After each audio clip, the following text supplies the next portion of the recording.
সাবধানে পা ফেলবেন। এখানে ম্যানগ্রোভ গাছের যে শিকড় পায়ে লাগতে পারে। আর যদি হাতের কাছে কোনো শিকার পান অবশ্যই শিকার করবেন। শিকার করতে গিয়ে যেন নিজে শিকার না হয়ে যান। সাবধানে, আমাদের অনেক পথ পাড়ি দিতে হবে। আমাদের অবশ্যই পশ্চিমমুখী হতে হবে।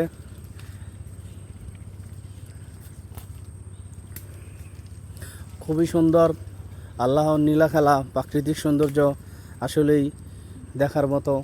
আমরা সুন্দরবনের গহীন জঙ্গলে যাচ্ছি। আমার মামা আছে, তিনি হয়তো কিছু খুঁজতে, হয়তো বা কোনো মূল্যবান জিনিস